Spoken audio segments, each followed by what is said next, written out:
comes the sun. Do do do do. Oh, we got to record this. Okay, so there's that. Bonita. All right, here it go. Oh wait, are you going to Casa? I'm just checking to see if I got one because the Spagnolas are coming to Denver.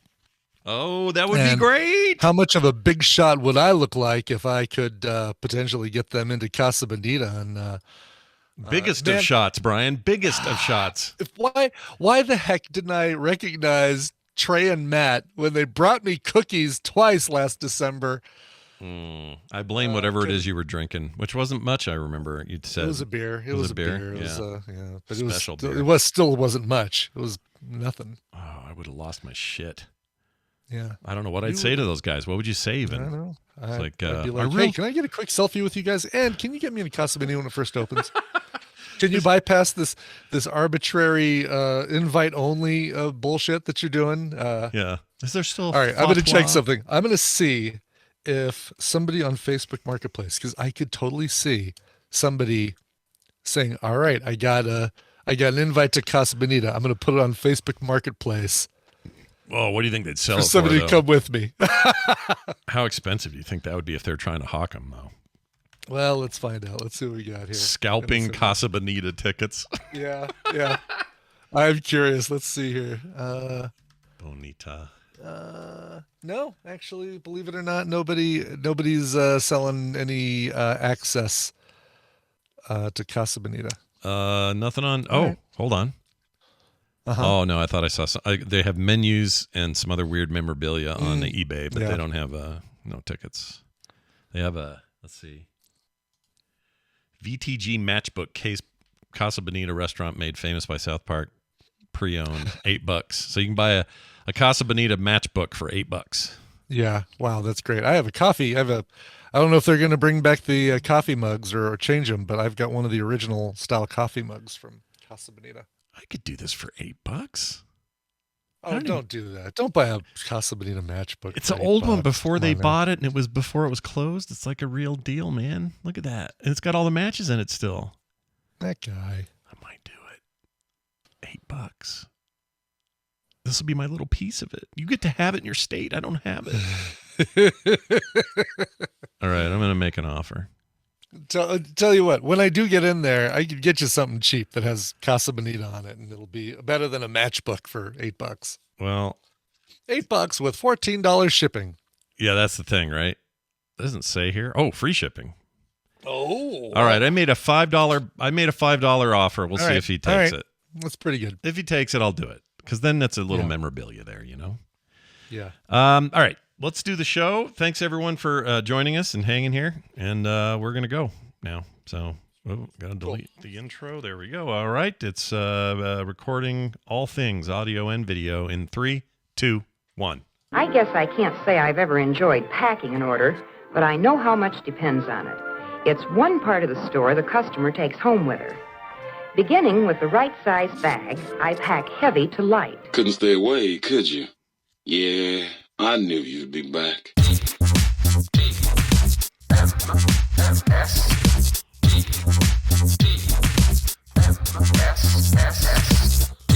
In a world ruled largely by logic, this is the morning stream.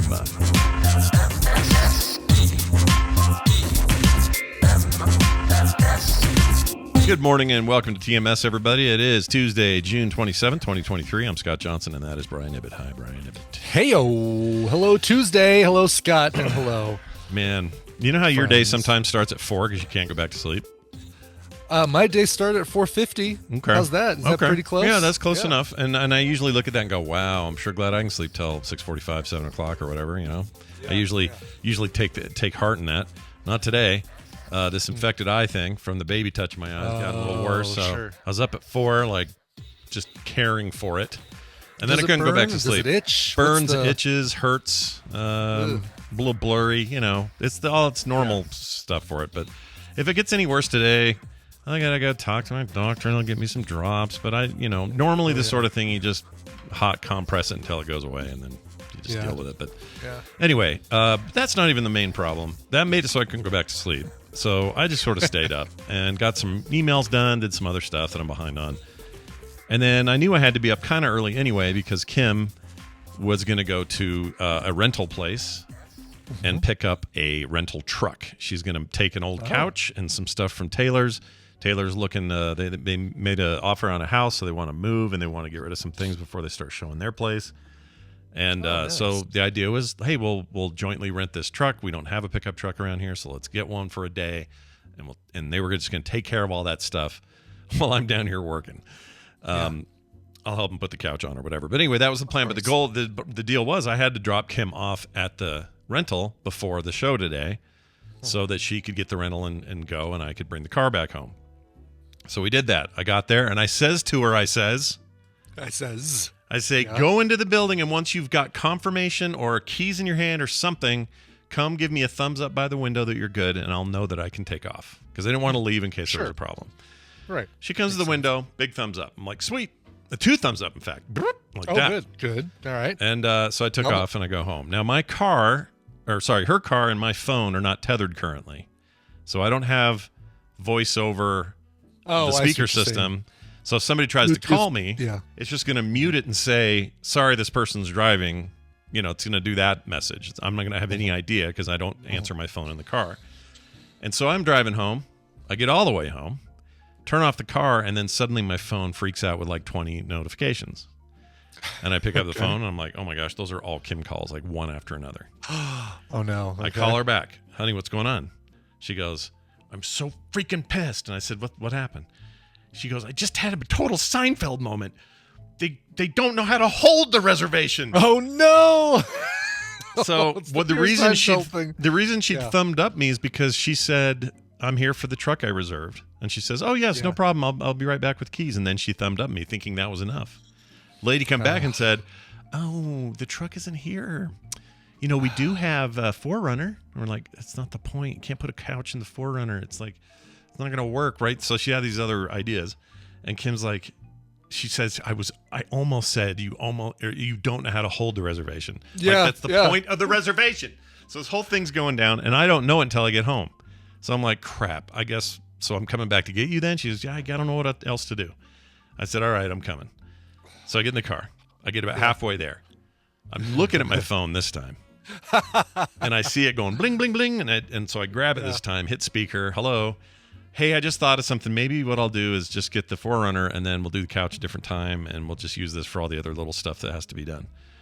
I'm like, okay. If you fold the seats down, won't the 4Runner work? I don't know if it'll be high enough for this couch. All right. Fair enough. Anyway, we may still try. Yeah. Who knows? Makes sense. Okay. But she says, yeah, I think I'm going to get the 4Runner. So I'm halfway over there again. I said, you know what I'm going to do, Kim? I'm going to sit in this parking lot that I'm in. And it's nowhere near her yet. I'm halfway there. I said, I'm going to sit in this church parking lot until you text me or call me and say, I got the keys, I'm good. Just so we're safe here. I don't want to come all the way out there, I don't want to do this again. So sure enough, she got it. Everything's fine now. But it was freaking annoying to deal with. If you have a reserved thing, you should have the thing you reserved, Exactly. I mean, that is the whole point. Again, this is going to sound so much like Seinfeld, but that's the whole point of a reservation. It is to reserve something. It is to prevent other people from getting it. It is to say, that thing is mine for that day, for that time. Yeah. Yeah. And maybe, just maybe, we were getting karma payback for something that happened last night. So check this part out. Okay. So last night, Kim and I decide before dinner, we're like, let's go get tired by kayaking around the lake. I'm like, you know what? Kayaking. Look at you. And I went, you know what? That sounds like fun. Let's do it. And they have the little 2-man that we can use. Or let's go get tired. Let's go get tired. So we were going to get either separate kayaks or the dual one. The separates were taken, so we took the dual one. So her in back, me in front. She hates being in front, so I'm always in the front. Sure. I don't know why. She feels like you can steer it better back there. It's another driving thing. She'd rather be driving. Anyway, so we go over there. We get the kayak. Everything's fine. And this lake that we live by it's an island full of like $3 million houses and then surrounded by even more expensive houses. But the lake is available to anyone who lives around here. So we go over there and we get on the lake and it's great. Beautiful that night. Last night it was like about 7:30. and the sun was setting, but also the clouds were covering it, so we weren't getting hot. Perfect temperatures, soft breeze, ducks are out, geese are being dicks. It was great. Perfect. And so we're scooching around and we're talking about how pretty this is, and look at that weird crane, and these ducks came up to the boat and they're looking for food and I didn't have any, and wow. all this stuff. Very, very serene, very nice. Instead, just bap, exactly. Yeah. Exactly. Now, one of the things that they rent there, not rent, but they let you use if you're on the HOA or you're in the neighborhood, is they let you use a small motorized tour boat. It's not huge, but it'll hold maybe 6-7 people or something. Okay. Not a pontoon, like what? No, more like, how do I describe this? It's like I don't know how to describe it. It has clear walls to it so that kids can't fall out, but they can see through it. I think that probably gets hot in the summer, but there's just like a little wheel in the back, and you can ride it yourself if you can. You have to go there and do like a one-time training or something. Yeah. So it's not a huge deal, but you have to reserve this thing. It's not one you can just go grab. Sure. So speaking of reservations, so we see this guy paddling around on that thing, and we're like, oh, cool, that'd be fun to do one time. Maybe we'll get the family out here. And she says, yeah, that'd be great. Well, as we corner around this thing, we see the most, and I'm only saying this because it's just what she looked like. She looked like a walking Bravo reality show contestant. And she was, and we're very quietly paddling by. She's on the edge of this dock over there by these really expensive houses. She's clearly one of these residents. Sure. And she's got a purse hanging off her that looks like it's worth more than my house. Yeah. And she's losing it because the guy in the boat is now also there. And he's slowly passing the dock and talking to her. So as we get closer, we're really curious about what's going on. Yeah. As we get closer, we hear her going, I got up at the crack of dawn to reserve this for my daughter's birthday bash, which is in 20 minutes. And now you've got it. I don't have it. I don't know why I don't have it. And he goes, oh, yeah, I totally understand. As he's scooching past, he goes, yeah, boy, I agree. He just kept going. And she's going, so I don't know what happened or who's to blame, but this is, I've spent $1,000 on this party. It's in 10 minutes or whatever it was. And the guy was like, oh, yeah, I totally agree. That's a bummer. That's a real shame. And he just keeps going. Yeah. And he never really, oh my God. He was never going to go, oh, well, let me give you the boat. First of all, they're on the opposite side of the lake. Like, there's no reason for him to apologize. No. It's the person who runs the boat should have had the thing on there saying, nope, it's not going to be available during this time to one of them. Yeah, whoever's in charge screwed up. Yeah. And they can deal with that or whatever. But my thought was, well, first of all, she was, and all these girls for this party are standing there just looking crestfallen. They just look so sad. The party is ruined. They're not going to get to go out on the tour boat on the lake. These really dolled up TikTok looking rich girls. Yeah. And her mom was just really going to bat for him. And the guy says, yeah, no, I don't know. That's real. I don't know either. I agree with you. But he's not going to stop. It's on the opposite side of the lake. He's not going to go back around there and do anything. It's, what are you going to do? Right. So I was watching this thinking, this is really funny. They screwed up reservations. Ha, ha, ha. And then this morning happened. So I don't know if that's karma. Exactly. It's karma because you laughed. You laughed at Real Housewives of Utah Island. Oh, man. It was so stupid. But anyway, it was very nice. Otherwise, nice little kayak ride. Yeah, that's nice. Tim and I used to do that. We found that we weren't using the kayaks enough, so we got rid of them because they took up so much space in the garage. But man, that kayaking is a hell of a workout. Like more than you would think it would be. Yeah, my arms hurt and my core hurts, Yeah. Which I think is good. So we're going to do it more. They just open them, like they open it early summer, or when kids get out of school, they open it because kids run the thing. It's all teenagers working there. Oh, sure. Which is probably why the guy had the boat problem, or the lady. Probably, exactly. I'm sure it's those teenagers that handle the rent or the reservation system. I kept thinking to myself, like, you're preaching to the wrong choir here. This guy doesn't care if you were up at the crack of dawn, which I doubt, first of all, because they don't even open till 10 a.m. So that, but also I doubt she spent $1,000 on anything because it didn't cost anything to do this.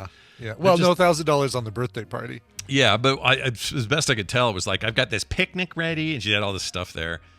And this guy was just like, well, all right, I agree with you. I'm pissed too. That really sucks. All right, see everybody. Bye. It was really great. Anyway, so that was that. Okay, today, Yes. Yesterday I teased it. Today I'm going to do yes, the question. Oh my God. All it. right, The so ready. question. I All feel right? like I need to hold on to something just in case, because this might, Yeah, there's a comedian that talks Grip. about this. If you even broach it, you feel like you have to brace yourself. But I don't. Yeah. This isn't. I promise this isn't anything crazy. But I want to ask our listening community.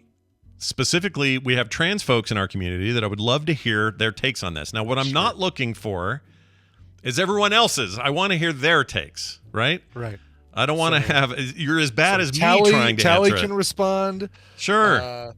If Abby West is in the chat, I don't think she is, because she's very Shulky. I think she goes by Shulky. Shulky? At least she does on Be Real. Yeah.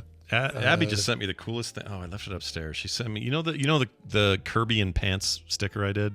Yeah. And it's a good thing Carrie's here because she knows that I did it based on her kids' weird art. Anyway, she made a crochet version of that and sent it to me. Oh, really? Oh, that's so cool. Isn't that awesome? I didn't know she's- I didn't know she crocheted. I had no idea until she told me. She's so great. Getting to see her in Vegas was awesome. I was not expecting that she was going to be there. No, that was a nice surprise. But anyway, so people like that, lots of you out there.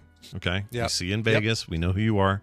I have this question for you because somebody asked it to me, and they did it in a kind of antagonizing way. I think they were trying to light me up, but I'm not asking it in that way. Oh, God. But I Okay. didn't have an answer for them is the problem. The problem is you're going to relay this question that was asked to you to be antagonistic. A little bit. I mean, they were clearly trying to throw. Soften it. It would make more sense, I guess, when you. They were trying to throw us. They were trying to throw me a curve. And I'll admit, I didn't have a good answer for it. So that's why I'm looking for this answer. So here's your question. The answer is Bud Light. Go ahead. He said to me, and I'm not going to use his name because I'm not here for that. He said to me, all right, if I understand it, because he knows how I feel, everybody should be able to live their life any way they want. That's my whole vibe. A Southern accent on him, or is this just for? Just for effect. He doesn't really sound Okay, like good. that. All right, good. Sorry to Kim's family and everybody else Southern. You're all Okay. But anyway, so he says, so he knowing that I feel this way, I feel very strongly that everybody on this planet, if I have the right to live the life I want to live, they all should too. Everybody should do whatever they want. Of course, right? absolutely. Any person with a soul should feel that way. Sure, basically. Sure. Yeah. And if you don't believe in souls, anybody with 2 eyes, a mouth, and a body, you just do what you're going to do. I have 2 souls. I have the one in my body, and I have the one in my garage. Oh, that's right. That's right. See, lifting every day. So he knows this about me and says this question. He says, "Well, let me ask you this." He says. He says. He says. I love that he says. I don't know why I love it. He goes, if Shaquille O'Neal at the height of his career came out saying, "I'm a woman and I'm going to transition," would that be his right? And I said, well, of course it's his right. He says, all right, well, now let me ask you this. He says, what if he wanted to keep playing, or what if he wanted to keep playing basketball? Would he go to the WNBA and then would he just dominate everything, but everyone would say that was fair? Or would he stay in the NBA and everybody just have to play with this Shaquille O'Neal woman now, he says. And I said, well, let me get some clarity here. I think what he was getting at was like the fairness in sports argument everyone's always having about this. Sure, yes. And he's saying if this was the way it went, and then he wanted to play, let's say he wanted to play in the WNBA, the women's league, would that be fair? And I don't have a good answer for that. I don't actually think it is fair, physically fair. I mean, is it? It's because he's a huge bottom line person. is, He's got 7 foot something. I don't know any of the women in the WNBA. No one has that height advantage. Nobody's got. How do you counter somebody like Shaquille O'Neal in that environment? I don't know how you do it. Like, forget about all the. It's impossible to do this, but remove the culture of all this out of it and all of this stuff. Of course. Would it be fair of somebody of his prowess? And I'm going to use the pronoun she, so Shaquille O'Neal we'll to differentiate from Shaquille O'Neal, we'll say Shaquille O'Neal. But no, let's if she's the only one in the league who's playing and who's transitioned from being, a very dominant force in the regular NBA and moved over to the WNBA, it probably wouldn't be fair. However, I mean, it's obviously no one is transitioning just so they can have a better shot in a different league. Right. no one says, you know what? I'm going to go through all of the stares, the questions, the judgment from people who don't know me, just so I can have a better shot in the WNBA versus the regular NBA. Yeah, which is actually a point I made to this dude that I did know the answer to, which is nobody does this for clout or for right, exactly. It's a massive personal decision that has nothing to do with any of that. But I still don't know if it'd be fair. Like, just take away all the emotions. Is it fair, right? But she would open the door, or they would open the door. Shaquille would open the door for a lot more transgendered players to say, okay, I feel more comfortable doing this now, because now I see that there is, that she's opened the door for this, and that that Shaquille has kind of made this first step.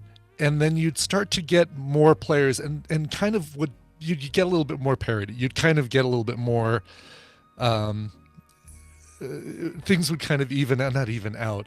But if Shaquille isn't the only one who does this, and other people who've transitioned can see that Shaquille has done this, they'll do it as well. They'll say, oh, I feel comfortable now that I can be myself, play for the WNBA as who I really am. And then things would start. You'd start to get, But it would never be, but you'd never have more than a few, right? You'd have like maybe a handful at the most of, and you've got teams of, I don't know how many WNBA teams are there. I have no idea. It's a lot. I don't know either. But it would be 16, like, in other words, I don't think this is where I just struggle. I don't think it's fair that somebody as big as Shaquille O'Neal with the advantages he has even over men who try to take him on in the NBA. Mm-hmm. It just seems insane to me. Someone in the chat said he'd also take a huge pay cut, which is also a bummer about the WNBA. This is a really sad part. So Talia wants to call in. I wanted to first get our initial thoughts out, because it's important as a learning thing for us, for our listeners who might feel the same way as we do, that if we do say something incorrectly based on our perspective, that we learn the same way they would learn, and that sort of thing. So sure. Can we get Talia into yep, she's showing us offline, but I'll call. We'll see what happens here. Natalia, let's bring in Natalia. Natalia is currently offline according to this. Yeah, I can't get it. She's not answering. Talia, if you're out there, if you're hearing me. Oh, there she is. Hi. Hello? Are you there? Okay. I didn't know it worked like this. All right. Yeah, totally. Just can pull you in. Welcome to the world of technology today. Hey, so where let's hear what you have to say. You're exactly the kind of person I wanted to weigh in on this. So what do you... First of all, Brian, transgendered, it's transgender. We're not past tense. Gotcha. Transgender. Okay. Yeah. All right, Scott. So if Shaq started taking hormones, and let's assume Shaq also taking spironolactone to suppress her testosterone. Got it. Do you think her body will go through zero changes? Oh no, I assume it'd go through all kinds of changes. I would assume. Yeah, I don't know that. I don't know if he's suddenly going to be 6'1" though, right? Like he's. No, I mean they're not going to shrink, but there are tall women. I mean, being tall doesn't automatically make you good at basketball. Right. So if you want to disqualify people for being tall or being, having a body very well suited to their sport, you should disqualify Michael Phelps for having a weird mutant fish body. Yeah, fair point. Fair point. Okay, good, yeah. Good. So, all right. So then why do you think Shaq would still have... So let's assume Shaq goes through the normal transition things with a loss of muscle mass. Well, let's assume that I guess what is there to assume that he would or she would in this case? Like, why? What would you have to do that? Or is that part of the deal? In other words, if you decide to transition, is that always part of the consideration, or can it just be like? It typically is. So Okay. I would say, I'm making this up off my own knowledge. I don't know if this is real, but I'd say over 95% of trans people do some sort of medical transition. Yeah. And by medical transition, I mean from taking hormones all the way to what I've done with all the surgery and shit. Sure. So we have someone who's, if you're taking estrogen and suppressing your testosterone, you are going to lose your muscle mass. Right. So let's just assume that Shaq goes all the way. Yeah. Not all the way. Let's just say it's taking hormones for about a year or so. And I think these are about the Olympic standards that were established in the 2000s. And they have like a certain level of testosterone that can be allowed to be in your bloodstream. And if you're below that, then you're allowed to compete. And, it's kind of arbitrary. They set it wherever they want. And it's actually risen up that there are cis women who actually have naturally high testosterone, and they're disqualified because of these rules. Right. There was a woman, an African woman, who had naturally high testosterone and was winning a bunch of races, and there was a huge controversy over her having naturally high testosterone. So are you going to punish her just for having, just the wrong DNA? Right. Jeez. Right. Yeah, Right. That's crazy. So but that's an aside. So Shaq goes through, loses muscle mass, and so let's say we see an actual deficit in performance, and she decides, okay, it's time to go to the WNBA or something. Right. And it's been, I don't know, 2 years. Testosterone levels are within cis female ranges. Right. Okay. And so what's the difference for you? Well, it's not. I have no problem with it. It's this other dude. No. I guess I'm just like, this is thought. I'm not accusing. No. I know. I'm just I know. I know. But I'm answering that. But here's what I also will say. I think this guy thinks that Shaq, if this happened, and poor Shaq, we're just pulling him into this stupid story. He's, as far as I know, he's just happy making his own shoes and raising his kid now. But anyway, let's say he did all this. I think in this guy who was asking me the question, I think is in his head, his thinking is it's overnight. That Shaq decides on a Monday, I'm a woman and and I'll see you Friday against the Pistons. Right. And then after that, I'm going to the WN. Like he thinks it's all like black and white. Day one is the decision. Day two is let's play. And you've laid out some interesting points, which is this stuff. The word transition means it has an inherent time, right? Time is part of it. So you don't do it overnight. You don't do it. And you wouldn't automatically be qualified for the WNBA overnight. Like they would probably do some blood testing and have their own rules. I mean, I don't know how it works for them, but I mean, they would have like a doctor, approve the process and say, oh yes, they are, biological. They meet whatever biological criteria that we've established and everything. It doesn't happen overnight. It's not like Macho Man Randy Savage can put on a dress and start wrestling with women. Right. It has never been like that. Yeah. Worked for Andy Kaufman. Yeah. He's the only one. He's the only one. Still alive.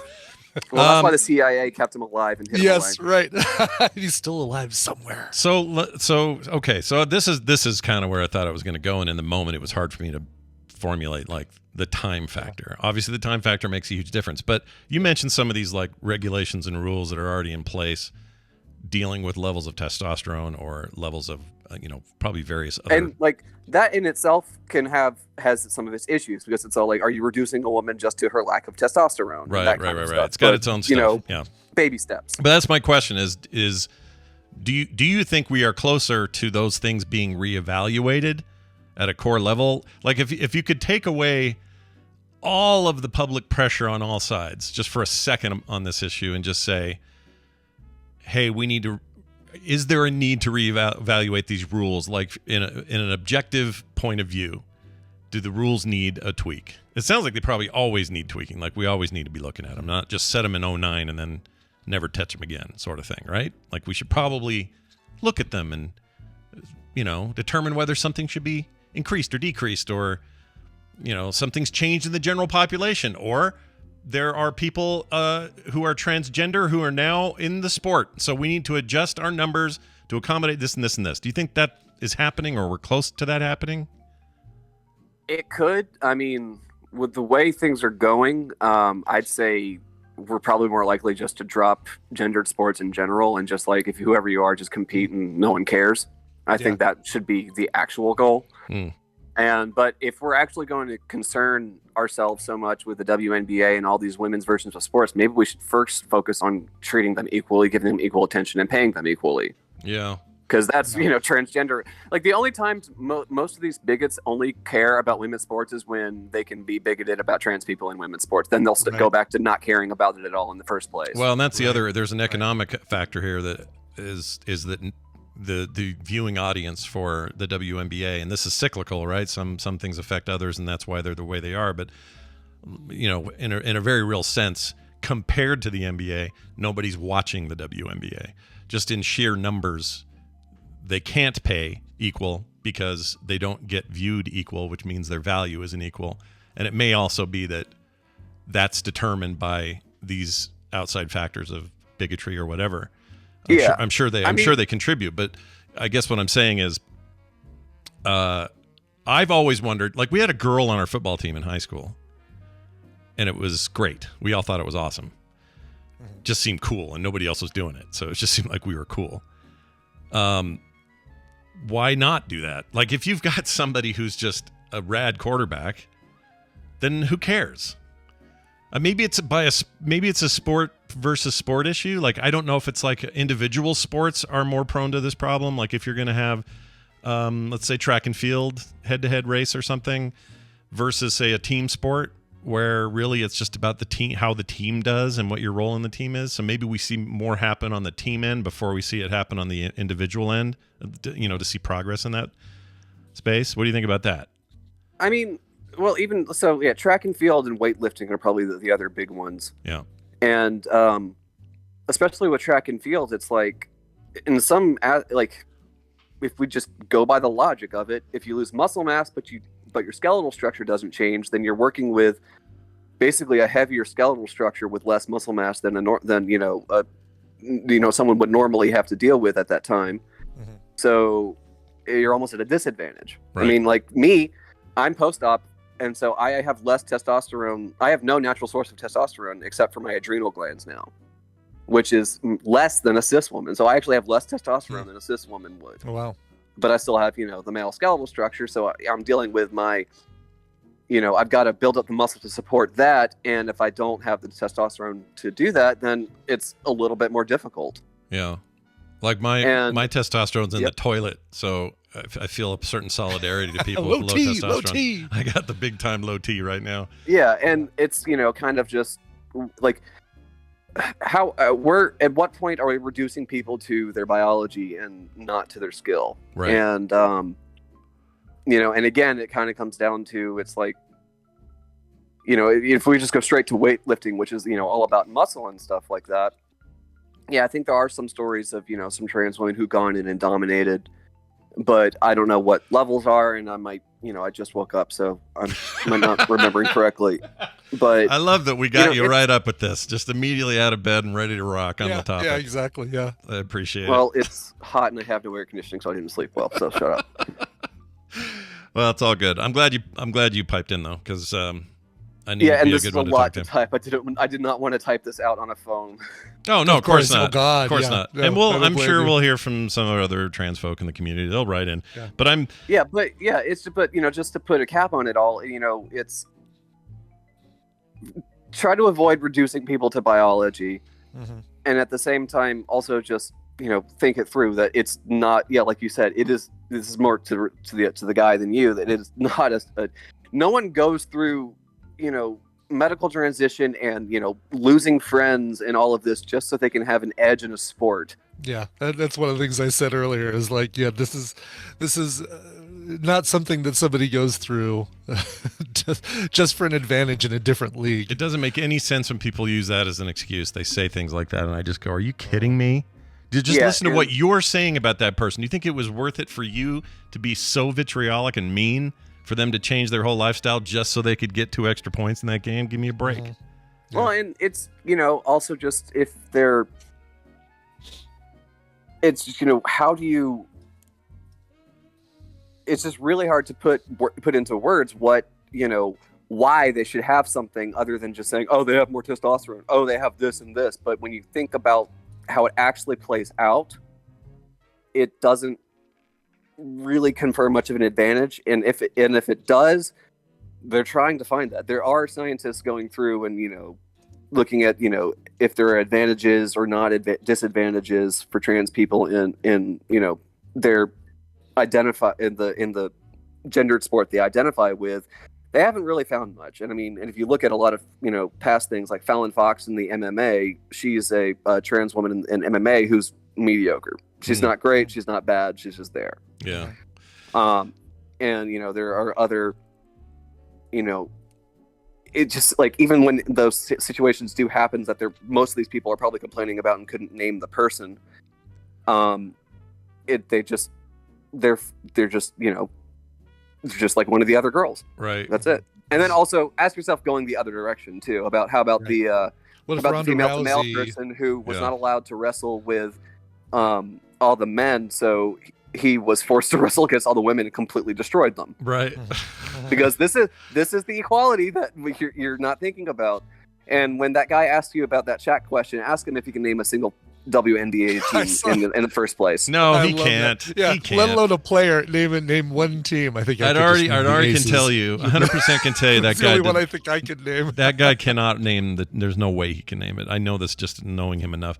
And also, he didn't just build a straw man in this argument. He built a Shaq-sized straw man, and I'm a little annoyed by it because wow, way to take an example that is not actually an example. It's not even true. It's not even real. Like, he made it up. But it's a what if. Okay, well, all right. Well, if we're going to play in what ifs, then let's get really down and dirty. He didn't want to do that. He just wanted black and white answers, and he thinks he kind of won that argument. And I just kind of walked away going, well, I don't know. I'll ask people. I don't know about this stuff. So I'm glad we did, and I'm glad you got up. Thanks for getting out of bed. And we miss you around the chat. So hope you're doing good. Yeah, work. All right, we'll talk to you later, Tally. Yeah. See, right. Tally. So there you have it. Good. Answers from at least one of our trans community. If anyone else wants to pipe in, please email us or text us or whatever, and we'd be happy to hear it. I say this a lot, and I say this in person to all of them when I see them in person in Vegas and stuff like that. But I'm so glad that they're part of our community, and B, I'm so glad that they are understanding and willing to help and help educate a doofus like me when I ask, questions that things I don't understand, instead of we don't know shit. Shrugging me off. Yeah, we don't know nothing. We know we are baseline allies for people. And I don't care who you are or whatever. You all deserve to live your lives the way you want to live them. Love who you want to love. Be who you want to be. Inside. Do who you want to. Yes, 100% across the board. You always get that from us. But when we get into the weeds, sometimes we don't have the right answers. We don't know. Yeah. So thank you for the clarification and the additional insight. All right, Brian. And I can now name a second WNBA team, the Los Angeles Sparks. Oh, the Sparks. And the Chicago Sky. See, I don't know any of these. It was only because I looked it up, but I'm gonna memorize them. So I know the new NBA 2K game has, or 2K's NBA game has the WNBA as in there as well as an option. I think the first time, or maybe brought it back. I don't remember, but yeah, we just don't. People don't forefront it. So Claire made the point in the chat, like, well, they don't really push sports the way, for girls when they're young the way they do for boys. And so, of course, we're a culture that values adult male sports over adult female sports for the most part, at least, the major sports, because we don't value it when they're younger. And that's true, too. But it's this vicious cycle. I don't know how you get out of it. Yeah, I'm not here to fix that. That's all going to have to be another generation. Yes. And me. Will you see, how soon will you see this person again that you can... probably not antagonistically, but just kind of say, so yeah, here's a couple questions. Probably Friday, and I'm gonna make him an MP3 of the whole conversation. You can just hear it. Oh, great! Oh, terrific! I'll just let him hear it. Yeah, he knows he and I don't see eye to eye on stuff. Yeah. He's mostly this kind of. He's the kind of person who's like, don't tread on me unless it's something I don't like, and then I'll tread on that person kind of mentality. And I just hate that. I find it hypocritical and terrible. And he's listening to this right now. And dude, you know I like you. You're a cool dude. Yeah. We have a lot in common. I don't like you as a person. I don't see eye to eye with you, and I don't think that you're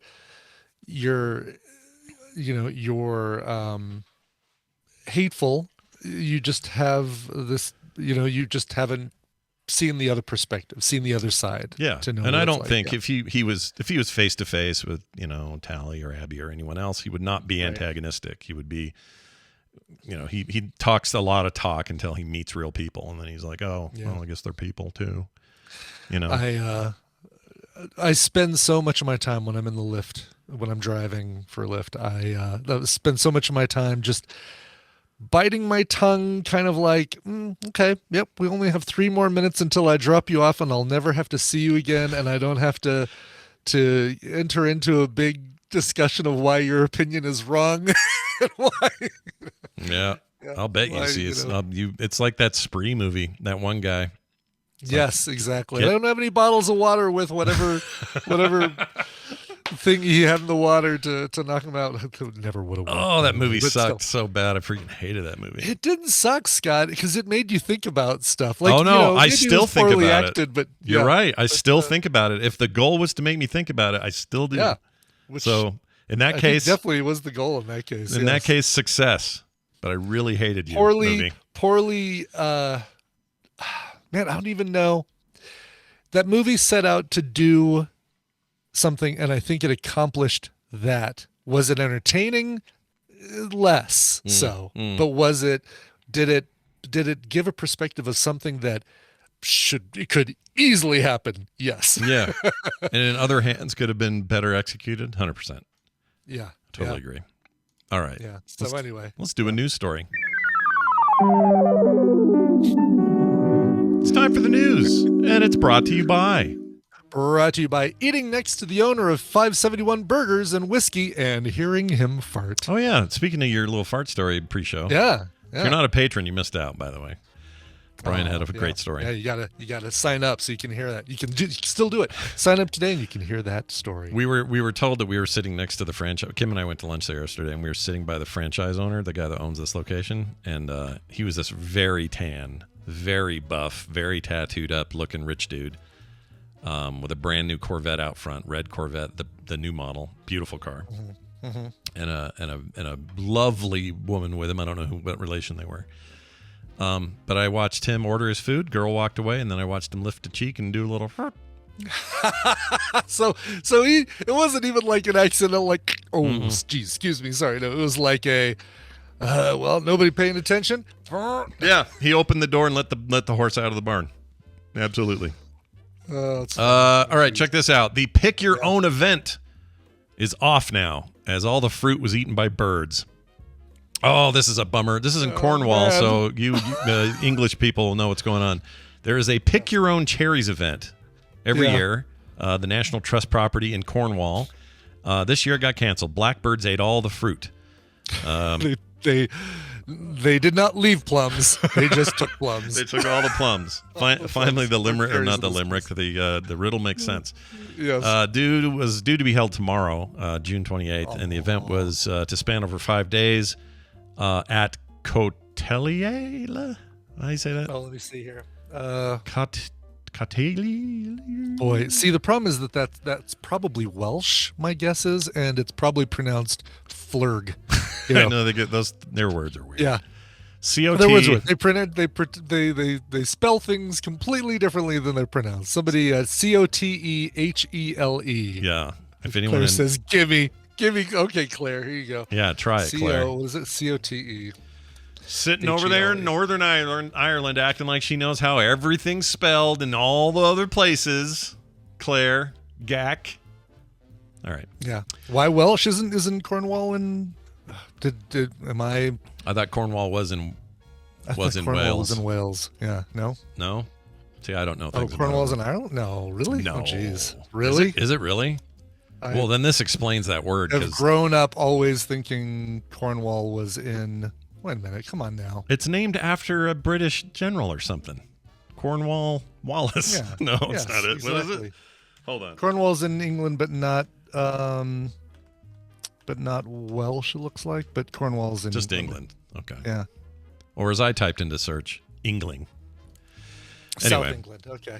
Oh, come on, Claire. Back off. All right, go ahead, please. Laura continue. Jamin from the National Trust said 80 trees have been cleared of cherries, and they're feasting on them by these cheeky blackbirds, she says. She says cherry orchards have been blossoming since 2004, but in the past few years, there have been larger amounts of cherries. We've been very excitedly planning our pick your own cherries at the... On Monday, we were getting... I don't know how to say it. Getting the planning in place, checking the cherries were ripening, and Wednesday morning, the gardener came in to tell us, they're all gone! They're gone! So the pick your own cherries event has turned into a shoot your own blackbird event. Yeah. We're switching here's a gears. bow and arrow. Yep. We're pivoting this year. Bring your dogs. We're ready to rock. She did say this. 80 trees worth of cherries have been feasted on by these cheeky birds. She added, they're so cute, we don't mind too much, she says. Oh. All right, well, okay. So people are like, Cornwall has its own language. Yeah, Cornish. I do know Cornish's language. I swear to God, I thought Cornwall was in Wales, and a part of Wales could have a different language, right? Yeah. It would be. Sure. They have or dialects. Or language. Yeah, more language. They got dialects all over the place over there. They have pasties, and they have their own language, and I thought they were a part of Wales. Well, there you have it. Final quick story. This is for you, Brian. I Chris thought says of you. By the way, Chris says it's pronounced Cochile. Good Lord. That's effed up. This is for you. Okay. All right. hit me. Squirtle Lane is a real place in Las Vegas. There is a property company who is now naming all of their new streets after Pokemon characters. So two things you love. You love Vegas and you love the Pokemon. I love Vegas. I don't love Henderson, though. Oh, yeah. Henderson. That's a problem. Henderson's a bad Pokemon. Just kidding. And it evolves into a Parum. Yeah, no. Henderson is also where that Simpsons house was that somebody won with a Frito-Lay contest. Oh, yeah. And they put this house right in the middle of a community without thinking about the fact that, yeah, people are going to be constantly driving down that street to see the Simpsons house. So, of course, the people who won it painted it to not look like the Simpsons house, even though it basically looks like the Simpsons house painted to look like all the houses around it. Yeah, that's a bummer. If I'd have gotten it, I'd have been stoked and then realized it's like the place you drove past for the pizza on the roof. And Right, in Albuquerque. Yeah, Albuquerque, exactly. yeah. You'd either embrace it, dress up as Homer Simpson, sit there with your garage opening, waving to everybody who drives by, or you'd say, oh, we have to move. Yep. You basically paint it to look like every other house. Well, this lady, Andrea Miller, she is the project construction manager of this new housing development. She's naming them all Pokemon because she loves them and her kids love them. And she's like, I don't care. It's going to be Jigglypuff and freaking Squirtle Lane and all this business. So I don't want to live on Jigglypuff Street. I just don't. Yeah. Sorry. Snorlax Avenue. Snorlax. Oh my gosh. Snorlax Circle would be kind of fun. Right? Snorlax Circle. There you go. That wouldn't be too bad. Someone in the chat, every once in a while, someone in the chat say, Scott, quit scratching your eye. It's gross. I can't help it. It itches so bad right now. I'm not even itching it. I'm itching under it. But you make contact with the tear ducts, liquid that keeps, you got mucous membranes there. That'll, if you get a little tear, you touching it, you're going to get that on your finger. Then you're going to touch your other eye, and you're going to have two pink eyes, Scott. Let me ask you this. So, Yeah. Tolbert, if you're listening, this is for you, buddy. I was told conjunctivitis is extremely contagious, right? Yes. Really easy to get. Yes. If that's so, why, whenever I've had it in my entire life, it's only ever one eye? It seems like if it's that contagious and it's the same face and they're inches, not even inches, inch apart. You would think you'd need a finger to spread it from one eye to the other because they're connected by an entire face full of tissue inside. Yeah. And even then, how have I not transferred it? How did I use the same pillow last night that I did the night before and not get some eye goo in the other eye? Why? Why? Yeah. Is it because my immune system, protect the other eye at all costs? Just get up, men. It's time for... I don't know. I don't know what my immune system does on its free time. Anyway, there you go. Those are your stories. Let's move on and take a break. When we come back, we'll be making some stuff with Bill. After that, some science with Bobby. All that coming up after this song Brian brought. Dang it, and I didn't have this ready. All right, so the singer, the performer that I'm going to be playing, oh, this is cool. So this is a woman in L.A. Who goes by the name Goblin. She, and it kind of, let's see here. Where is it? Indie musician, touring bassist for Claude Goblin, she goes by they, them. Claude Goblin? No. She's name? the bassist for a band called Claude. Oh. Her name is Goblin, and it's spelled Goblyne. Like if her name was Lynn, she just added gob to the beginning, so she's Goblin, which I really loved. Love that. This is her brand new album, which is called Hot! Frowny face, which is an art pop record about the delicious, insane horrors of trying to be a girl. I love this. So this just came out last week, and there's there's kind of a wet leg property. I don't know if you're familiar with wet leg and their song about chaise longue. Oh, yeah. All day long on the chaise longue. My wife loves that song, and I I love like that song it too. But I don't like this. I don't like the word chaise longue. Chaise longue, because it looks like it. Because if you glance, you think it should be chase lounge. Yeah, and it doesn't matter how G is in the wrong place. Yeah, no matter how lounge. anyone says it, even somebody who's actually French, it's like doily or gymnasium or I hate that word so much. But that song's awesome. Right. They're great. Love those guys. Pardon me. That's right, butter. Can you come and butter my muffin? Anyway, I love Wet Leg, and I love that song. All right, anyway, that's who this reminds me of. The singer is Goblin. The new single is Where This Goes. It's from her brand new album, Hot! Frowny face, and I'm dead serious about the frowny face. Check it out. Here's the song, Where This Goes. It's here that the customer has her last important contact with the store. To a large extent, a checker's actions determine whether a shopper will be back.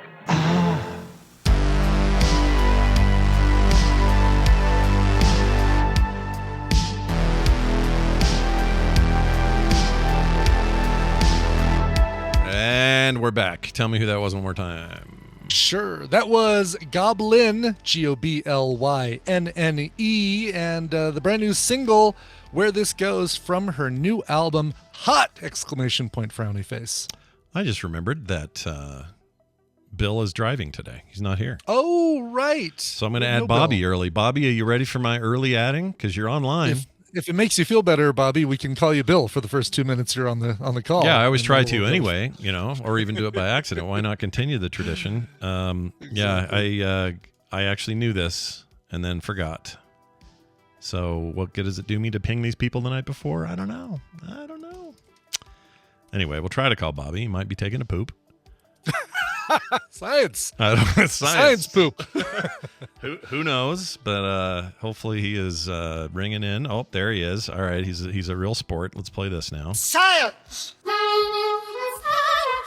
Bob is hungry, and the soup looks good. Hey, look, it's Bobby Frankenberger, who didn't think he was going to be on for another 20 minutes or so, but now he's here, and boy, what a thrill it is for me. Yeah, welcome. You caught me the one day you decide to call a little bit early is the one day that I can't listen live because we're recording our science podcast. Oh, right, right now you're recording now.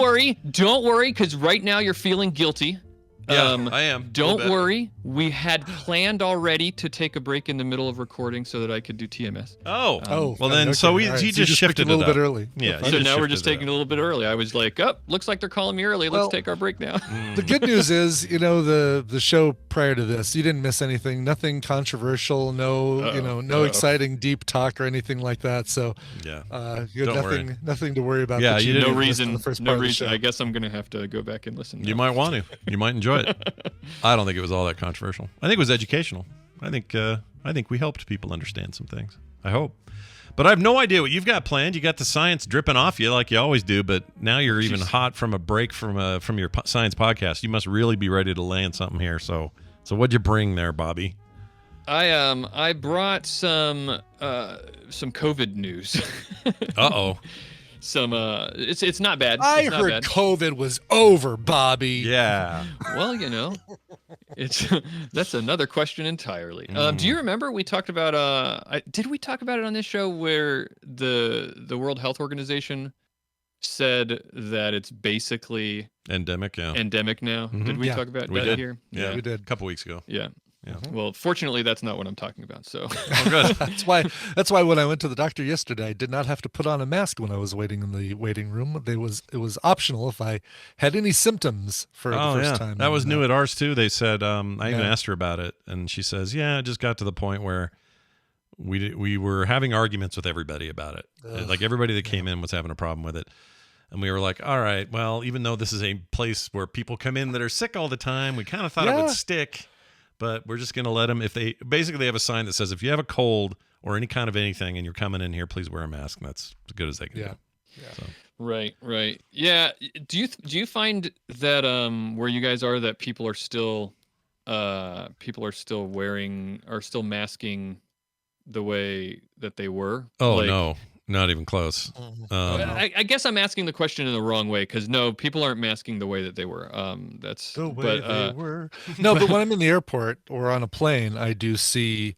That's probably where I see the highest concentration of people still wearing masks, and that's probably a smart place to to still wear your mask. Especially, I mean, if you're feeling sick, wherever you go, grocery store, bank, I don't care. Yeah. If you're feeling sick and you leave the house, wear a freaking mask. That's that bottom line. I think that's the one thing that we should take from this that should apply to any symptoms, COVID or not. If you're feeling sick and you leave the house, wear a mask as a common courtesy for everybody else. Asian countries that's what I was wondering about is do you find that people are generally more tolerant of, like, people are still seem to be willing to wear masks and people aren't weirded out as much? I got a story for you. You want to hear a good one? So we went to, I told on the show, we went to Van's soccer game, and Dylan's dad is a little on the what do you wear a mask for kind of side of things, right? Yeah. So we get there, and I really like him, by the way. He's awesome. He's a great guy, but he's got some of these, he's got some hang-ups. And we get there, and Carter's wearing a mask because she had that con-crud from London on her way back. She got really sick. She was sick for like 4 days. It was awful. It was never COVID, but she was pretty sick. She really wanted to see her nephew play. This was the last game. So she shows up in a mask, and he goes, "What are you wearing a mask for? You figure you're going to get COVID?" And she goes, "No, I just had this flu bug con-crud thing I got in London. I didn't want to get anyone else sick." And he goes, "Oh, well, actually, I appreciate that. Thanks. I appreciate it." So he did a complete turnaround.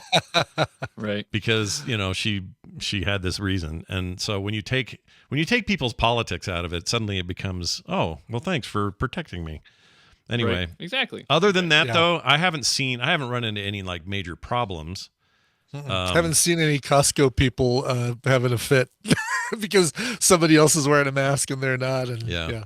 I just think that hopefully that's something that sticks around, is that people are at least more comfortable with the idea of masks. Yeah. So I want to be like Asia. I want to be like Japan. I just want to, they've been doing this forever. It's just a thing. It's just another thing that people do. So I hope it stays that way. What I don't mind, if somebody's like, "I can't wear a mask, it kills me. Even if I get sick, it's fine." I don't care if you say that to yourself. Say that to yourself. Quit giving anyone shit for wearing one. That's my only problem with it. Yeah. I would like it if you all would be more careful around each other. That would be great.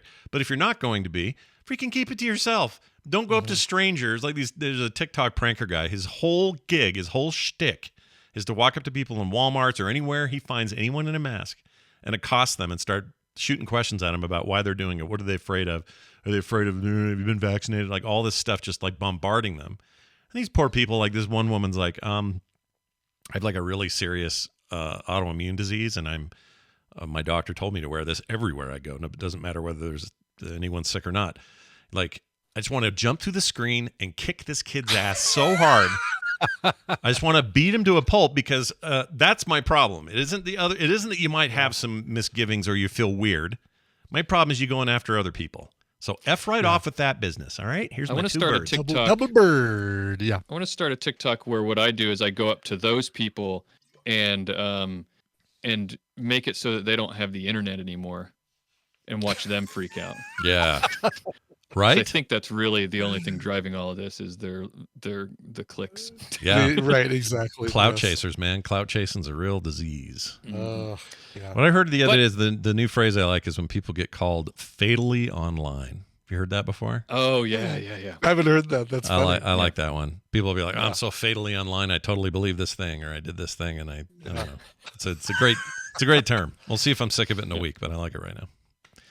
Anyway, but I got some COVID news. Oh, good. Let's hear it. Oh, yeah, that's where this started. Yes. Yeah. So the CDC worked with the American Red Cross recently and tested a bunch of blood donations, because they wanted to test for antibodies in the general population just to see where things were. It can be a good idea to test for antibodies just to see where things are, not just with COVID, but with different diseases altogether. But they were looking at COVID in this. They wanted to see how many people have COVID-19 antibodies in their blood. And this was around the fall of last year, so fall 2022. And they found that, get ready, 96.4% of Americans had COVID-19 antibodies in their blood by the fall of 2022. Now, what's the sample? 96? Wow. What's Holy the cow. sample size of that blood, though? You know, not everyone gives blood, so how do they jump to that? But they Checking had. the poop? I actually didn't look into exactly how many, but it was fairly large because they have access to all blood donations and any other way that the American Red Cross was getting blood from people. They test it for a lot of different things already. So they were just working. CDC was just working with the American Red Cross, and they had them just run these tests, right? And they found that there are kind of three categories, four if you count another one, but the categories of people that they found were people who had antibodies from just vaccines, like vaccine-induced antibodies only. There were people who had antibodies from infection, like that's how they got their antibodies. And then there was the hybrid group of people who had antibodies from both infection and from vaccination. And then of course the 3.6% of people who had no antibodies at all, so no exposure to COVID-19 yet. That's a small group. Very small, 3.6% of people. So 26.1% of people had their antibodies from only vaccines. Like that's how they got their antibodies. They haven't had infection. They're vaccine-induced antibodies only. Right. And then 22.6% of people from just infection. And then the large majority, almost half of all the people, 47.7% of people had some combination of antibodies from getting vaccines and from having a COVID infection. Can any of that happen through transfusion, like from other people's blood? Who, you know what I mean? Like, can I show antibodies if I had gotten in an accident and they rushed me to the hospital, give me a bunch of O2 negative, and then bam, I've got some antibodies because that guy who gave his blood did? That's a really good question. They didn't talk about that, but I would guess that that's probably, yeah. I mean, that's all you need is, so antibodies are different than antigens. Also, antibodies are what your body is producing. Right. You can have antibodies, but I don't know if those stick around or if the antibodies themselves can act as an antigen that would cause you to produce more antibodies. That's something I don't know. But they're pretty confident that they can divide out these groups, and it's interesting how they figured it out, because what it is that when your body naturally makes antibodies, it's this type of antibody called an anti-N antibody, because it's the antibodies that your body produces from a natural infection are targeting a different protein than what the vaccines are targeting. The vaccines target, we all have heard of the spike proteins at this point, right? Which are those finger-like spike protrusions from the outside of the virus. Right. The vaccines produce those. They're called S proteins, just short for spike. So what they do is they create a vaccine that has those spike proteins in it or something similar. that causes your body to produce anti-S antibodies, which target the spike proteins. So they're very specific to the vaccines. This is not how your body naturally does it. So we can look to see if you have anti-S antibodies that are targeting these spike proteins. That means you got the vaccine, that you got a vaccine.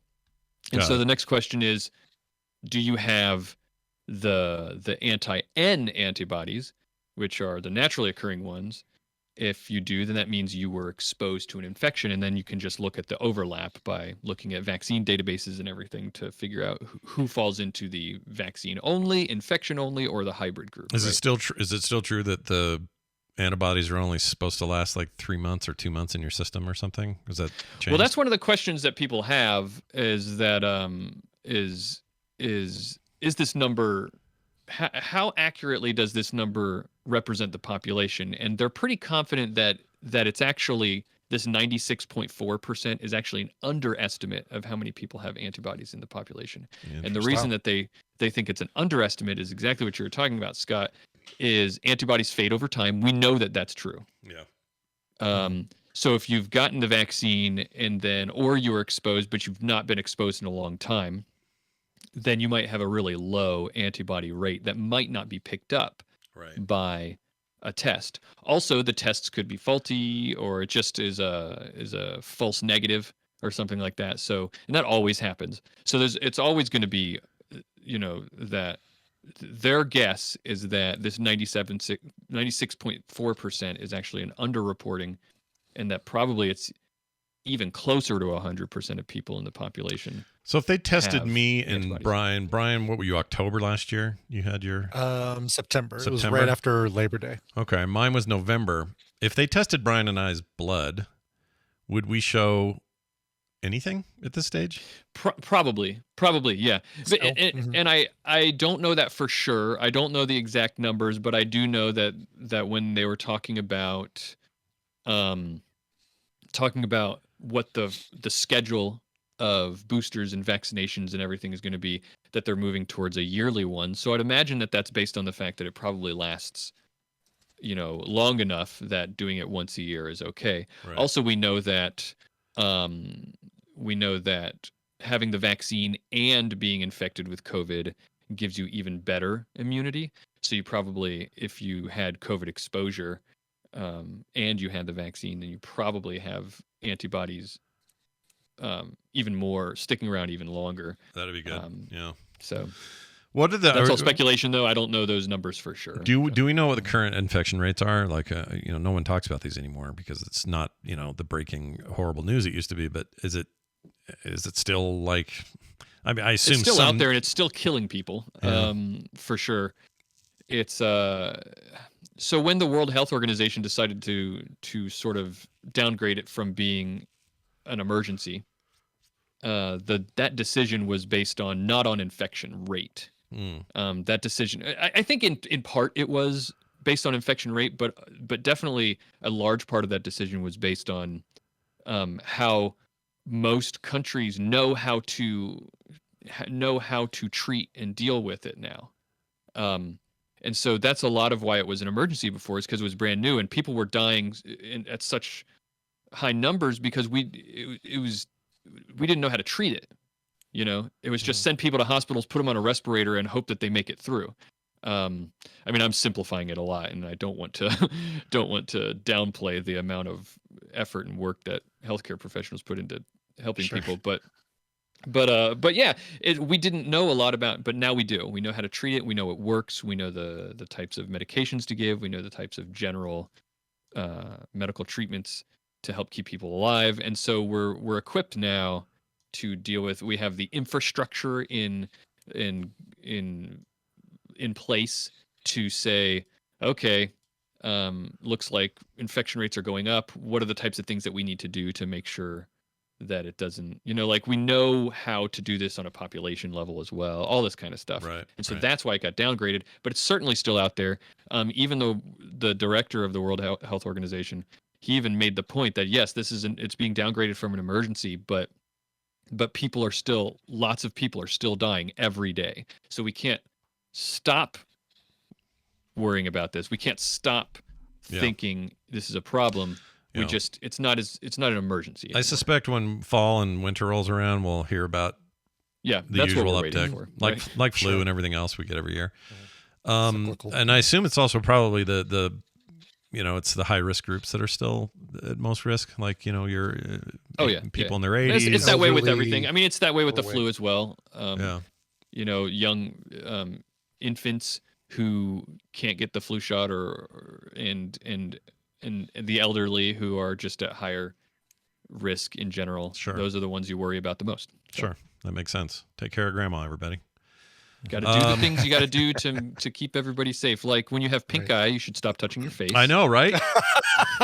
What is with these people to keep touching their eye when they've got pink eye? I know, exactly. Some people have been saying, like, get an ice pack really quick and just have it over your eye to quell the itching at least. Oh, there's no other reason. I think ice would be bad. Have you talked to a doctor? Have you gotten any eye drops or anything? No, she says if it's not better by tonight or this afternoon, I got to call her again, and if it's not, we're going to get some. That's weird. Because they usually, it's like last time I had this was, I don't know, when Van was a baby. Same thing happened. Yeah. Same eye, in fact. Putting babies in your eye. Yeah. I mean, I get real cuddly with him, but he when that happened to me, it took me, I don't know, it was maybe 15 hours and it went away, or it started to go away enough to where I didn't worry about it. And this time I was hoping for the same, but we're already creeping up on that number. So I probably got to just get some. They've got antibiotic eye drops that'll probably kill it in half an afternoon or something, so I probably should just do it. That's why I think it's weird that they said to just wait, because they can. Stephanie had pink eye not too long ago, and she didn't even have to go in. She just called. She did like a teledoc thing, and they just looked at it on the camera, and they were like, "Yep," and they called it in. And the antibiotic, the eye drops are so cheap. Yeah, they don't cost much. They're cheap to do. It's not a big deal. I think she just doesn't. She's kind of weird in that sometimes she seems like she wants to not just throw medication at everything, and then there are other times where she wants to throw medication at everything. Yeah, but pink eye is so contagious. Oh, I know. I'm giving it to you right now, just looking at you. I know. I'm going to go dunk my face in some acid when I'm done. I've got a filter on my Discord to keep me from getting it. Yeah, so anyway, it's mostly, like right now, it doesn't hurt in the mornings and at night. It reminds me of a cold. It's worse in the morning and at night, always. And I woke up this morning, it was like a big crusty nightmare, and like 4 like o'clock a warm washcloth over it. Yeah, and if you hold it there long enough, it kind of eases it. And they say that's the best because it promotes blood flow, because the heat will get the blood in your eye moving around, which is always good for just healing anything. And they said, don't put ice on it. I said, really? She goes, yeah, no ice. Ice will just slow that all down, and the healing takes longer. Don't do it. And I said, oh, really? Yeah. Oh, yeah. And your eye already has limited blood flow to begin with, so you don't want to slow that down. Constrict those blood vessels any further. Yeah. It's like, yeah, okay. Kind of makes sense. Don't heal my eyeball. Well, anyway, it's always good to talk to you. What is the topic you guys are discussing on the show that's currently paused that you'll go back to when we hang up on you? Oh, we're talking right now. I was in the middle of talking about glass and how glass is made, so that'll come out next week. That's cool. Do you get into how, like in the Old West, the glass was always kind of warbly, and how we figured that out? Because that was a cool innovation when it wasn't warbly anymore. Do you know what I'm talking about? We're not talking about that. I should have you on the show. You should be. Oh, I don't know shit. I just like know a Western glass. No, all I know is, like, if I see 310 to Yuma or any modern Western, the glass is always like, if you watch Deadwood, the glass is always like this weird warped. It's like clearly they didn't have the process down back then. Oh yeah, well, we've learned a lot about things that you can put into glass to change the temperature that it can be worked at, which allows, like, if you can get it liquidy at lower temperatures, and it makes it easier to get bubbles out and stuff like that. So that's probably a lot of those advances have been made. Yeah, glass has been around for a really, really long time, though, thousands and thousands of years. Well, good luck with the rest of your show. It sounds like it'll be fascinating. That's All Around Science, wherever you get your podcasts, everybody. Bobby, thanks for hanging with us. All Around Science. We'll see you next time. Bye now. Bye-bye. See you, Bobby. Okay, let's see what happens if I put this back. Oh, I know what I did. I know what I did. I did one thing sooner than the other thing. I'm supposed to remove him, or I'm supposed to set him back into the player and not separate it for video and then hang up on him. But instead, I hung up on him and then added it back to the player, which reset our call. Lame. Shame. Just shame. It's a real shame, but I've done.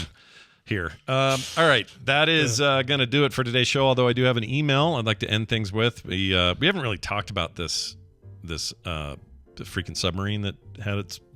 Oh yeah, we really haven't. Yeah, the whole world was talking about it, but TMS ignored it. Kind of, we didn't talk about it.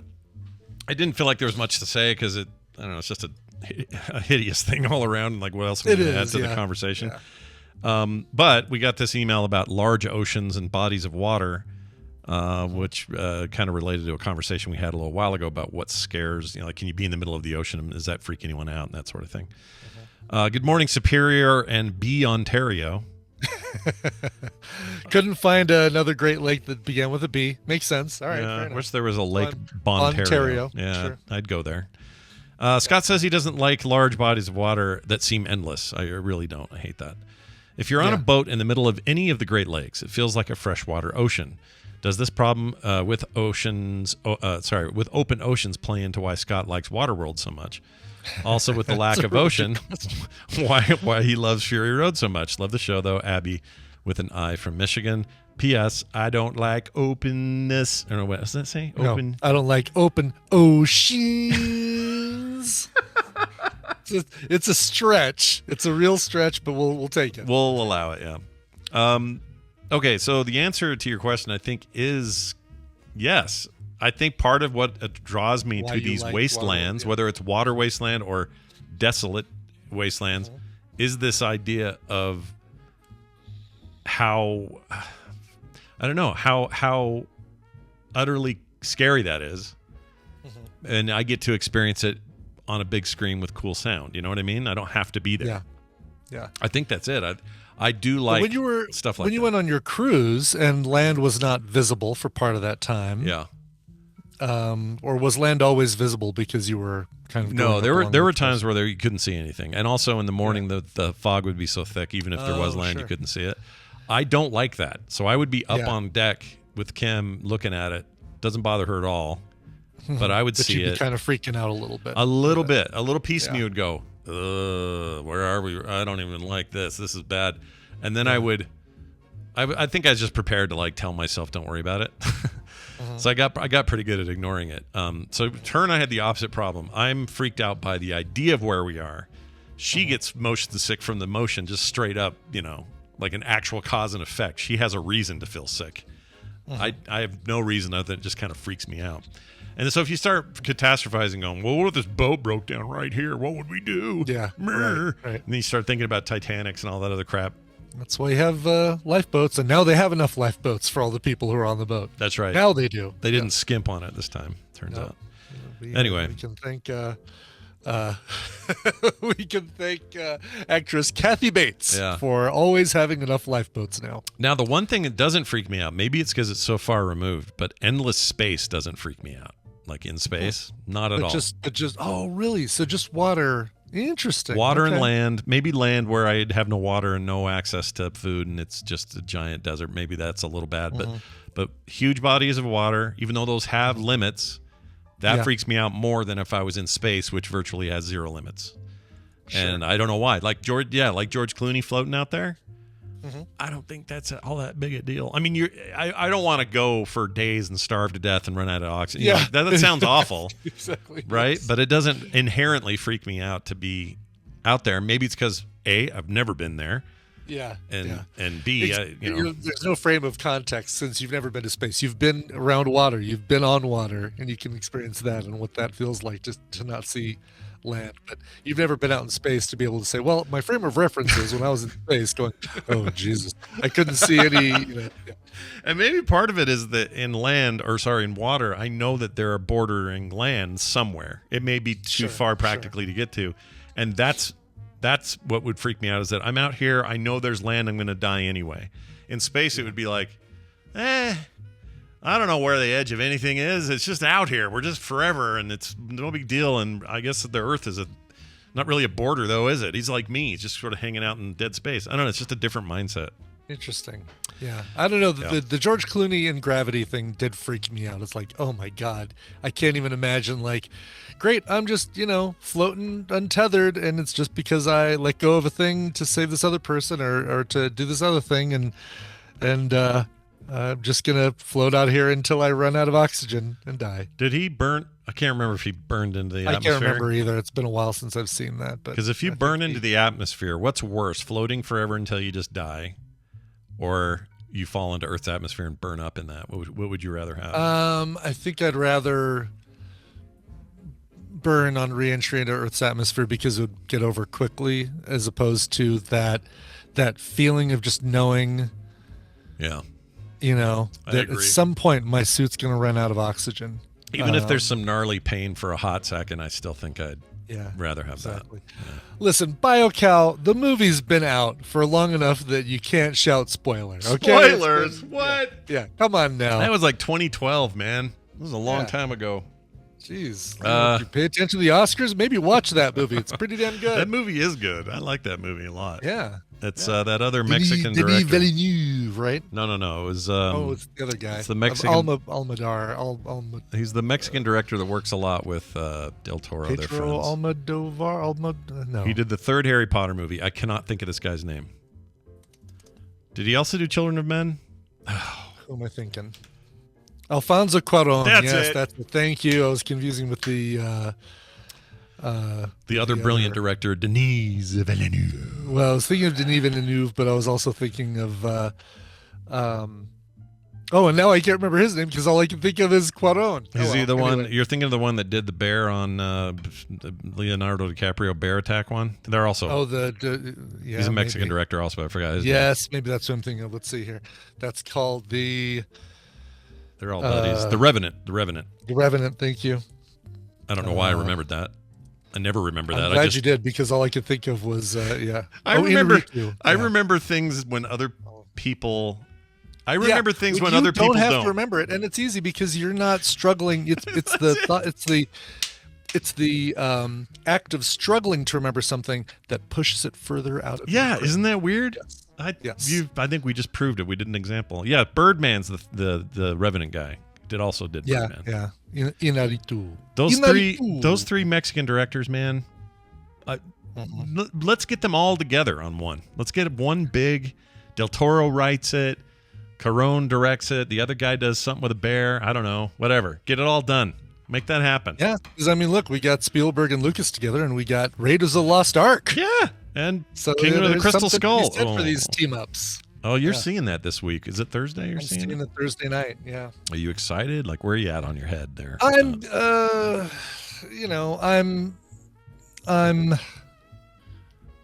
excited. I feel like, all right, it's probably, I'm going in with some low expectations, so I'm probably going to like it a lot more than I'm expecting I'm going to like it. But I'm going in expecting that I'm going to be disappointed. So I'm hoping that I will, that having my expectations low like that. I love Phoebe Waller-Bridge. I mean, of course, we all love Harrison Ford. Toby Jones. There's so many great people in this thing. John Rhys Davies is back as a Solomon. Yeah, it's like, it's Antonio Banderas as Ronaldo. Exactly. Like, I'm looking forward to seeing it, and I'm open-minded, expectations low. Let's bring it on, and the little clip that Disney Plus has, they give you a little bit of a chase, maybe a minute, 2 minutes of like a tuk-tuk kind of vehicle chase. They're not tuk-tuks, but sure, size-wise. Yeah. And that looks great. It looks like the kind of thing that you love in Indiana Jones movies. And as long as we don't get, I don't know, we don't. That was Chewbacca. Yeah, but I know what you mean. Yeah, as long as we don't get anything like that, I'm going to be fine with this. And I hope you. You know what? First thing you got to report on. I trust him. When you get back, you got to report on whether we got like a Tarzan moment or not. Yeah, I'm sure. You don't even have to tell us what it is. We'll hear about it Friday morning during Playdate. Yeah, you don't even have to tell us what it was. Just warn us all that there's a Tarzan moment. Yes, exactly. Mads Mikkelsen, I forgot he was in this. I love Mads Mikkelsen. Oh, Mads Mikkelsen. Yeah. And I'm curious, is there going to be a stinger? There haven't been stingers in any of the other Indiana Jones films, but this feels like it could be opportunity for a stinger. Because didn't Logan had a stinger, right? Logan had a stinger. No, did it? No, can't remember if they did any of that on that Fox side. Did they ever do any of that? Right, because it was they do on the they do on the X-Men movies. That's true. Because that's where you got like, ooh, Mr. Sinister's coming. But guess what? He didn't. Yeah, we didn't get him. We've had a lot of teases for Mr. Sinister, and we really don't ever get him. We get the tease of Mr. Sinister. It's up. The reviews are up a little higher than when they first had the first few. It's up to 65. It's not bad. Yeah. Pretty sure that's better. No extras during or after the credits for Logan. Nope. Okay. Crystal Skull. So if this is a 65, Crystal Skull was at 77. So it's got to climb some to beat Crystal Skull. I don't know how Crystal Skull is 77. How is that possible? What were the critics smoking that week? I don't get it.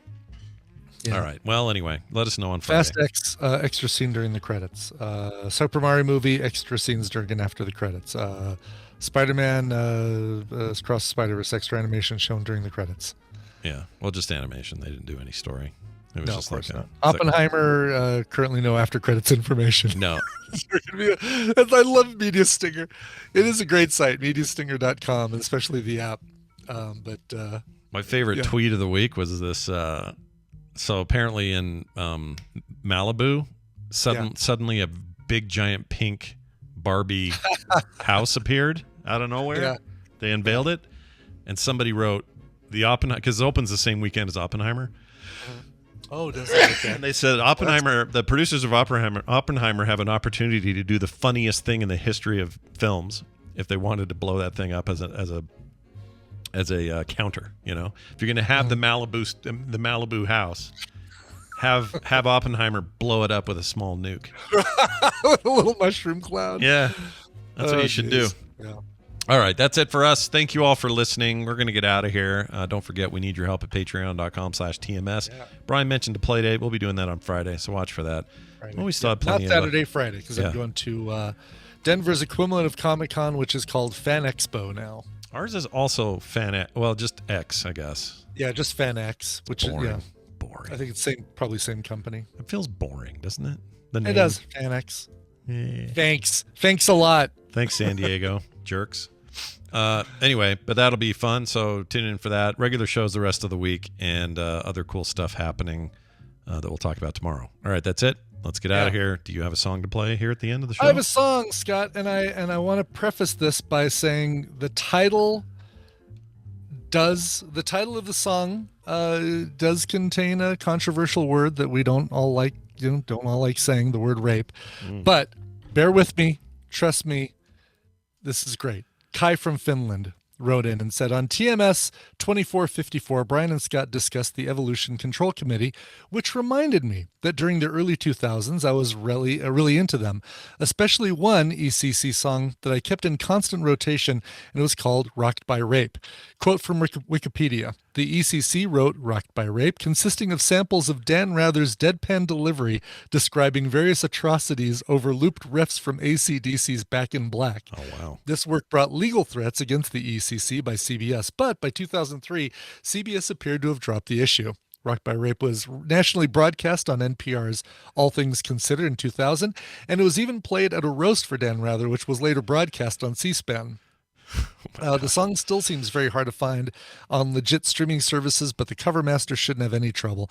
I don't have a special date or special occasion other than nostalgic reasons for my request. Thanks again for reminding me of the ECC. Kai from Finland. Nice. Never heard of this, but I'm curious. Yes, this is great. I mean, it is